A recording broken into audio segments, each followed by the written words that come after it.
అయితే ఈరోజు ఈ చర్చి వార్షికోత్సవంలో ఎందుకు చర్చికి రావాలని మనం తెలుసుకున్నాం. ఆమె చెప్పండి హల్లెలూయా. ఎందుకు రావాలనేది మనం చూసే కీర్తన గ్రంథంలో మనం చూద్దాము. 65వ కీర్తన. దేవుడు అంటున్నాడు, ఒక మాటను చూద్దాము, ఎందుకు మనము చర్చికి రావాలా, చర్చికి వచ్చినప్పుడు మనకి ఏం జరిగింది అనేది మనం బైబిల్లో చూద్దాము. 65వ కీర్తన 4వ వచనాన్ని చూద్దాము. నీ ఆవరణంలో నివసించినట్లు నీవేర్పరచుకొని చేర్చుకున్నవాడు ధన్యుడు.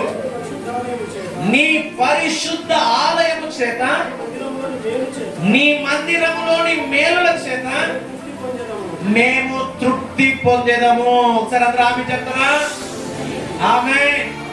మనము తృప్తిగా జీవించాలని, నెమ్మదిగా జీవించాలని, సంతోషంగా జీవించాలని దేవుడు తన ఆవరణంలోకి మిమ్మల్ని పిలుస్తా ఉన్నాడు. ఎక్కడికి పిలుస్తున్నాడు? ఫస్ట్ ఏమంట? తన ఆవరణంలో మనల్ని నిలబెట్టాలని మిమ్మల్ని ఎక్కడికి పిలిచాడే? పిలిచిన దేవుడు నమ్మదగిన దేవుడు. ఆయన ఆవరణంలో నిలిచుండకు దేవుడు ఈ పాపంలో నుండి, శాపముల నుండి, లోకములో నుండి, ప్రతి విధమైన బలహీనతల నుండి ప్రభు మిమ్మల్ని పిలిచి తన ఆవరణంలో నిలబెట్టాడు. ఎవరైతే ఆవరణంలోకి వస్తారో వాళ్ళకేం కలుగుతుందంటే వారి జీవితాలు ధన్యమైతాయి. ఆమె. ఆయన ఆవరణంలో నిలబడినప్పుడు ఆయన మిమ్మల్ని ఆశీర్వదించి తన పరిశుద్ధాలయంలో నుండి, మందిరములో మేలుల చేత మిమ్మల్ని తృప్తిపరుస్తాడంట. మన పాత నిబంధనకి వెళ్ళిపోతే ప్రత్యక్ష గుడారం అని ఒకటి కనపడింది. అక్కడికి వెళ్ళిపోతే అక్కడ ఆవరణము, మందిరము, అతి పరిశుద్ధ స్థలం కనపడింది.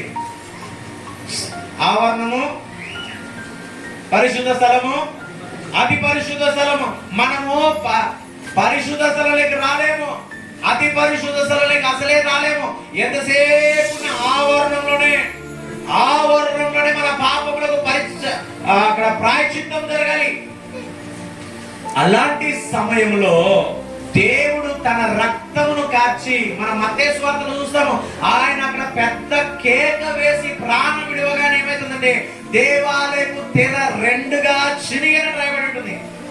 ఆ దేవాలయంలోకి యాజకుడు తప్ప మరి ఏ ఒక్కరు కూడా రాకూడదంట. అంతా దేవాలయంలోకి దేవుడు మనల్ని తీసుకొచ్చి కూర్చోబెట్టున్నాడు. ఆమె. హల్లెలూయా.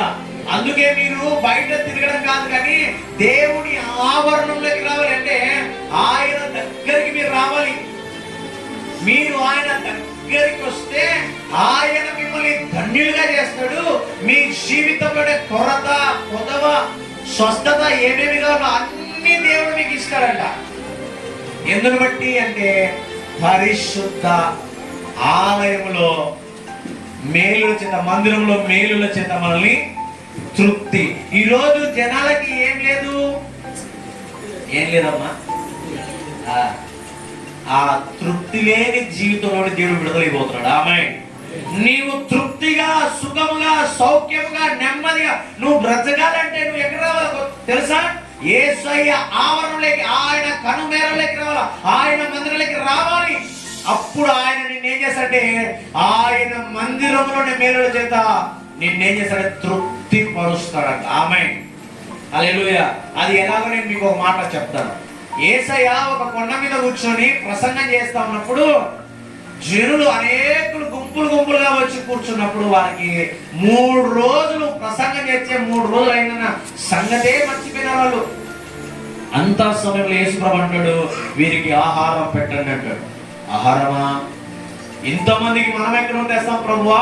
అంగళ్ళకి పంపించేసే, ఊర్లోకి పంపించేసే తెచ్చుకుంటారంటే, లేదు నేను వీరి మీద కనికర పడుతున్నాను, వీరికి ఆహారం పెట్టండి అన్నప్పుడు అక్కడ మిగిలిపోయిన ఒక బాబు చేతిలో మిగిలిపోయిన 5 రొట్టెలు 2 చేపలు ఎక్కడున్నాయి? ఒక బాబు చేతిలో ఉన్నాయి. ఆ బాబు చేతిలోనే రొట్టెలు ఇప్పుడు ఎక్కడికి వచ్చాయంటే యేసయ్య కనుమేరకు వచ్చేసాయి, యేసయ్య చేతులకు వచ్చేసాయి. యేసయ్య ఏం చేశాడంటే వాటిని పట్టుకొని కృతజ్ఞత చెల్లించి వాటిని రుచి ఆస్వాదించాడు. ఆమేన్. వాటిని ఆశీర్వదించినప్పుడు 5,000 మంది కంటే ఎక్కువ మంది తృప్తిగా తిన్నారట. హలో, ఎంతమంది తిన్నారు?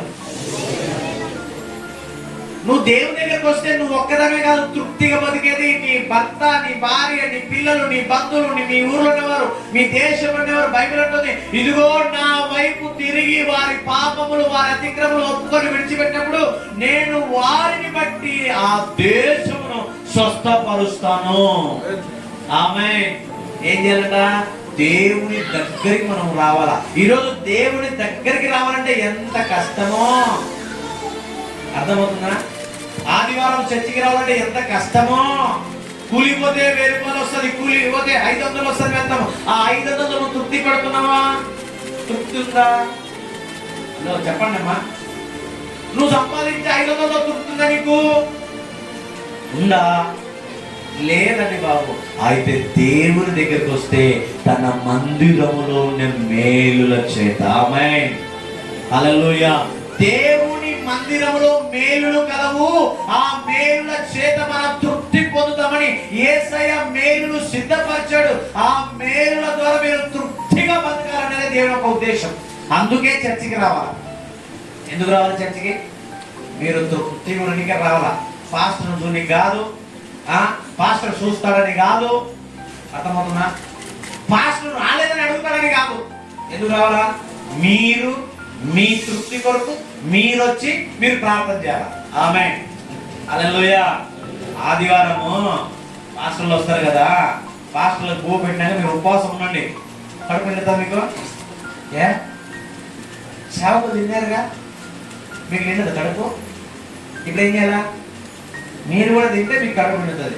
సేవకులకు చెప్పినట్లే, సేవకులు ప్రార్థన చేస్తారులే, వాళ్ళు చూసుకుంటారు, నేను పని పోతాను ఈ వారం అని పోతే నీ కడుపు నిండదు, నీ సమస్య తీరిపోదు, నీ దుఃఖం నీ మీద ఉంటది. వారు ప్రయాసపడి ప్రార్థన చేస్తూనే ఉంటే సాతాను అంటది, ఏమంటారంటే వీడు ప్రార్థన చేసినాడా, ఈ అమ్మ ప్రార్థన చేసిందా, దేవుడు నువ్వు ఆశీర్వదించుకొస్తావు కదా. అంత మహాయోగునే క్వశ్చన్ వేసిందంట సైతాను.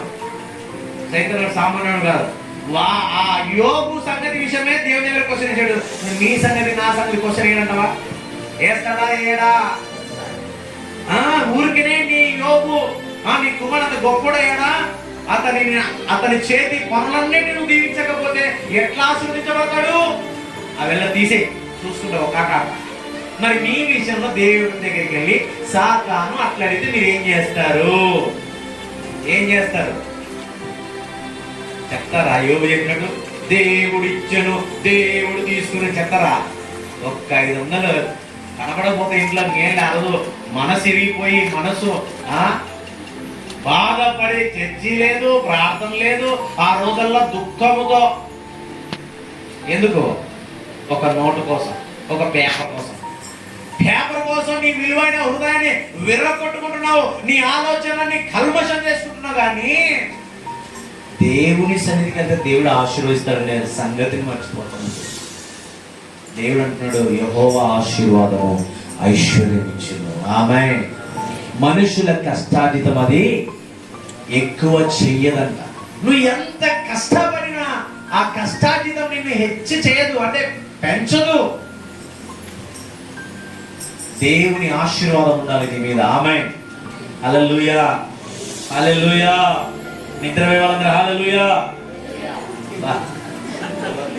ఇంత చెమటకి మీకు నిద్ర వస్తుందంటే జారంలో మంచి మందిరాన్ని కట్టిపోయాడు. హల్లెలూయా. ఈ ఎండకు కూడా తట్టుకునే మందిరాన్ని కట్టాడు. చూసావా? నిద్ర వస్తుంది మీకు. హల్లెలూయా. ఒకసారి అర్థం చేసుకోవాలి. బైబిల్ అంటుంది, ఇర్మియా గ్రంథము 48వ అధ్యాయము ఒక మాట చూద్దాం. మీరు చక్కగా నవ్వుతున్నారు కానీ దాని నుండి వచ్చే ప్రమాదాన్ని గమనించండి. ఇర్మియా 48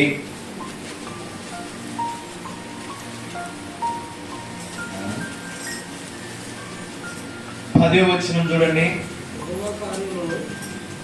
తీసిన మీరు ఒక చదవండి. అన్ని మేము చదివితే మా బైబిల్లో ఉంది అనుకుంటాం. మీరు మీ బైబిల్లో కూడా ఉంటారు, చదవండి. పక్కన ఇక్కడ నుండి ఒకరు చదవండి, ఇక్కడ నుండి ఒకరు చదవండి. యెహోవా కార్యమును అశ్రద్ధగా చేయవాడు శాపగ్రస్తుడగును గాక అని బైబిల్ చెప్తుంది. మీరు కూడా చదవాలా? చదవనమ్మా. యెహోవా కార్యమును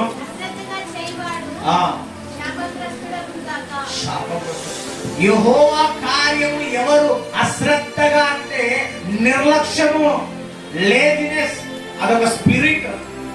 లేజినెస్ స్పిరిట్ పనిచేస్తున్నప్పుడు మనం ప్రతి విషయంలో ఎట్లుంటే సోమరులుగా ఉంటాం. ఈ సోమర్తనం మీకు ఏం చేస్తుంది? శాపాన్ని తీసుకొస్తుంది. అవు కదా, మేము ఏసైనా నమ్ముకుంటామండి, ప్రార్థన చేసుకుంటామండి, ఏసై రక్తంతో కనకుండా మేము నీతిమంతులమండి, రైతే కాదనలేదు. అయితే మీరు చేసే పొరపాటు మీకు ఏం తీసుకొస్తుంది? అర్థం చేసుకోండి అమ్మా. దేవుడు అన్ని, అందుకే మీరు భయభక్తి గలవారైనా ఆమె హల్లెలూయా. కన్నడలో ఏముందంటే భయభక్తి ఉన్నవారాగిరి ఆమె. కన్నడలో ఇదే మాటను ఒక రకంగా చదివితే ఎట్లుంటే, ಯೆಹೋವಾ ಮಂದಿರದಲ್ಲಿ ಸೇವೆ ಮಾಡಕ್ಕಾಗಿ ನೀವು ಬಂದಿದ್ದೀರಾ, ಅಲಕ್ಷ್ಯ ಮಾಡುವವನು ಶಾಪಗ್ರಸ್ತ ಆಗಲಿ. అంటే దేవుని మందిరంలో సేవ చేయడానికి వచ్చిన నీవు ఆలస్యం చేస్తే నీ ఆలస్యం ద్వారా ఏమైతే నీకు శాపం వస్తుంది. సేవ చేయడం అంటే ఏం సేవ చేస్తారు మీరు? సేవలు 2 రకాలు ఉన్నాయి. మీరే ఆ సేవ చేస్తారు. ఒక సేవ దేవునికి చేసేది, రెండో సేవ దేవుని కొరకు చేసేది. మీరు యాद చేస్తారు? దేవునికి చేస్తారా, దేవుని కొరకు చేస్తారా? ఏం చేస్తారు చెప్పండి, గట్టి చెప్పండి. అయ్యో నేనేమనండి. దేవుని సేవ చేస్తారా, దేవుని కొరకు సేవ చేస్తారా? రెండు చేయాలండి బాబు. ఫస్ట్ ఇంట్లో దేవుని సేవ చేసి రావాలా, వచ్చి ఇక్కడ దేవుని కొరకు సేవ చేయాలా? సేవకులు ఇక్కడికి వచ్చినాక ఏం చేస్తారంటే ఫస్ట్ వాళ్ళు ఇంట్లో దేవుని సేవ చేస్తారంటే ఆయన సన్నిధిలో కూర్చొని ఆయనతో సేవ, అంటే ఆయనను సేవించడం, ఆయన దగ్గర పని చేయడం, ఆయన మాటలు వినడం, ఆయనకు మాటలు చెప్పి ఆయన సన్నిధిలో కూర్చోవడమే ఆయన సేవ చేయడం. మొదటిగా మనల్ని పిలిచింది ఆయన సేవ కొరకు, తర్వాత ఆయన కొరకు ఆత్మలను సంపాదించాలి, ఆయన కొరకు మందిరంలో పనిచేయాలి, ఆయన కొరకు వంట వండితే వండాల, ఆయన కొరకు పట్టలేయాల, ఆయన కొరకు చేపలు పడుతుందనే విశ్వాసం వచ్చి కూర్చుంటారు. అర్థమవుతుందా? ఇప్పుడు ఎన్ని సేవలు చేస్తారా మీరు? 2 సేవలు చేస్తారా, ఒక్క సేవ చేస్తారా? ఇప్పుడు అర్థమైంది. మీరు మీ ఇంట్లో ప్రతిదినము దేవునితో సేవానుభవం కలిగి ఉండాలి. మీరు సోమరులు అయితేరా శాపము మీ మీదకి వస్తారు. ఇది నేను చెప్పించట్లేదండి బాబు, బైబిల్ చెప్తుంది. అందుకే బైబిల్ అంటది కదా, యెషయా గ్రంథం 59:1, ఇదిగో నువ్వు మొర పెడుతున్నప్పుడు దేవుడిని ఆశీర్వదించడం వస్తున్నాడు, కానీ ఏమంట వస్తున్నాయి? మనకు తెలియకుండా మన శాపం అంటబోతుంది. అందుకే మన ప్రార్థన జవాబు రావట్లేదు. అందుకే మన ప్రార్థన దేవుని చెవులేకి పోనికి ఆయన చెవులు మందం కాలేదు, గోడ అడ్డమవుతుంది. ఏం గోడ ఇది అంటే ఇది పాపపు గోడ, శాపపు గోడ. మీకు 2 వ్యక్తులు పరిచయం చేస్తాను. అబ్రహాం ఎలాంటి వాడు? నీతిమంతుడు. ఎలాంటి నీతిమంతుడు? ప్రార్థన చేయు నీతిమంతుడు. లోతు కూడా నీతిమంతుడే. ఎలాంటి నీతిమంతుడు? ప్రార్థన చేయని నీతిమంతుడు. నువ్వు యా నీతిమంతులలో ఉన్నావు? ప్రార్థన చేయు అబ్రహాము గుంపులో ఉన్నావా? ప్రార్థన లేకుండా రచ్చగట్ల కాడ వీధి ఊరు ముందర ఉంటాయి కదా రచ్చగట్ల, గవిని ఊరు గవిల ముందర కూర్చొని వ్యవహారం చేసే ఆ బ్యాచ్ సంబంధించిన మనము. లోతు నీతిమంతుడే, లోతు నీతిమంతుడే, అబ్రహాము నీతిమంతుడే. కానీ అబ్రహాము తన గుమ్మంలో కూర్చొని ఎప్పుడు దేవుడి కొరకు కనిపెట్టుకునేవాడు. ఆమేన్, హల్లెలూయా. అందుకే సొదొమ గొమొరను నాశనము చేయకొచ్చినటువంటి ఆ చూసి తన ఇంటికి ఆహ్వానించి ఆతిథ్యము తన చేతులతో చేసి పెట్టాడు. చెప్తే పనులు చేస్తారు, కానీ ఇది నాకు గొప్ప భాగ్యము, నువ్వు నీ సేవకునింటికి ఇందుకేగా నువ్వు వచ్చిందని అప్పటికప్పుడు వంట చేపించి. ఇదెல்லாம் మనకు తెలిసిన కథలే కదా, హలో తెలిసిన కథలే కదా. ఈ కథలలో ఉన్నటువంటి సారాంశం ఆమె. ఈ మధ్యలో నేను ప్రార్థన చేస్తున్నప్పుడు పరిశుద్ధాత్మ ఒక విషయంలో బాధపడ్డాడు. ఏంటంటే నేను ఈ సంఘంలో ఉన్నటువంటి జనాలు ఎట్లంటే భక్తి చేస్తున్నారు, భక్తిలో సారాంశం పొందుకోవట్లేదు. భక్తి చేస్తున్నాడు, భక్తిలో శక్తిని పొందట్లేదు. మందిరానికి వస్తే మందిరంలోనే, ఇంట్లో ఉంటే ఇంట్లోనే, అక్కడే తీరు అక్కడే, ఇక్కడే తీరు ఇక్కడే. అయితే దేవుడు ఏమంటాడంటే మిమ్మల్ని బాధ పెట్టాలని కాదు, కానీ ఇప్పుడు ఉండే ఈ అంత్య దినాలలో సాతాను సంఘాన్ని చెడుకోవాలని ఎంతగానో ప్రయాసపడుతున్నాడు. అయితే మనం ఎలా ఉండాలంటే భక్తిలో నుండే శక్తిని ఆశ్రయించాలి. ఆమె చెప్పండి. ఆమె భక్తి చేసేవాడు అందరితో పాటు ఊకొడతాడు. భక్తిలోనే శక్తిని ఆశ్రయించేవాడు ఇది కాదు అంటే వీడు అవును అంటాడు. ఎందుకంటే విశ్వాసం ఇంత ఉంది కాబట్టి. ఆమె అందరే వీటి జీవితం అయిపోయింది అనుకుంటారు, కానీ ఈ భక్తుల శక్తిని ఆశించేవాడు లేదు, దేవుడు స్వస్థపరుస్తాడు అని చెప్తాడు. ఎందుకంటే ఇతను భక్తుల శక్తిని ఏం చేశాడు? రుచి చూశాడు. ఆమె నువ్వు కూడా యెహోవా ఉత్తముడని రుచి చూసి తెలుసుకోవాలా. ఊరికే వాళ్ళు చెప్పి వీళ్ళు చెప్పి సేవకులు సువార్త చెప్పి వాక్యం చెప్పడం అనేది కాదు, కానీ వాటిని రుచి చూడాలి. యెహోవా ఎలాంటి వాడు, ఆయన గుణగణాలు ఎలాంటివి అనేది నువ్వు అర్థం చేసుకున్నప్పుడు సంఘములో నువ్వు ఏమైపోతుంటే మిళితమవుతావు. ఆమె ఎందుకు దేవుడు ఇలా మాట్లాడిస్తున్నా అంటే మిమ్మల్ని ఇలా ఉంచాలని కాదు, మీరు ఎంతో విలువైన వారు. ఆమె మీరు ఎంతో విలువైన వారు, శ్రేష్టమైన వారు, ఆయన రక్తంలో విలపెట్టి కొన్నవా మీరు. దేవునికి ఏమైనారంటే దేవునికి దేవాలయమైన. ఆమె ఏమైనారు? ఏంటి దేవాలయం ఎట్లా పెట్టాలి మరి మన హృదయాన్ని ఎట్లా పెట్టుకుంటాం మనం అనేది నేను మీకే అప్పగిస్తున్నాను. ఎందుకంటే దేవుడు అంట మన హృదయాలు తట్టుతా ఉంటాడు. ఏం చేస్తాడు? తట్టుతాడు. నువ్వు ఆయన స్వరం విని తీసావా ఆయన ఇంటికి వస్తాడు. ఆ వాక్యం దగ్గర ఇంకొకడు ఉంటాడు. ఎవడు? మీకు అన్ని బాగా తెలిసే ఏమంటారు? ఎందుకుంటాడు? వాడికి ఎప్పుడు అధికారం వస్తుంది? నువ్వు సక్రియ చెయ్యనప్పుడు వాడు నీ ఇంట్లో దూరుతాడు. ఏం చేయనప్పుడు? ఆదికాండ 4వ అధ్యాయంలో కయ్యోను తన తమ్ముని చంపి దేవుని సన్నిధి నుండి పారిపోతున్నాడు. దేవుడు ఆగు, డాడీకి పోతున్నావు, నాకు పనులు పోతున్నా, మీ తమ్ముడు ఏంటి, నేనేమన్నా ఖాయా అన్నప్పుడు దేవుడు అంటాడు నువ్వు సక్రియ చేసింటే ఎందుకు పారిపోతావు. అర్థమవుతుందా? ఏమ్మా గంటలని సక్రియ చేయనప్పుడు నువ్వు ఎందుకు పారిపోతావు? నువ్వు దేవుని విషయంలో క్రమంగా లేనప్పుడు ఎందుకు చర్చి నుంచి పారిపోతావు? ప్రార్థన ఎందుకు దూరం అయిపోతావు? దేవుని విషయంలో, భక్తి విషయంలో, ఇచ్చుట విషయంలో మీరు సక్రియ చేయవారు ఉండాలి. ఆమె చెప్పండి. సక్రియ. నేను సక్రియ చేస్తాను. చెప్పండి. నేను ఈ దినం నుండి సక్రియ చేస్తాను. నువ్వు సక్రియ చెయ్యకపోతే వాడు నిన్ను చూసుకుంటాడు. అవునా కదా? సక్రియ ఎవరిది? దేవుని కార్యం. సక్రియకు వ్యతిరేక పదం ఏంటి? అసక్రియ, దుష్క్రియ.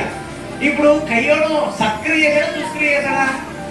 తమ్ముడేమో పాపం మంచి గొర్రెలు తెచ్చి దేవుడికి ఇచ్చే, ఈయన యావో ఆయనకు నచ్చినవి తెచ్చి ఇచ్చిరాక దేవుడు ఒప్పలేదు తిరిగి ఊరుకున్నాడు అంటే లేదు, లోపల ద్వేషం పెట్టుకున్నాడు.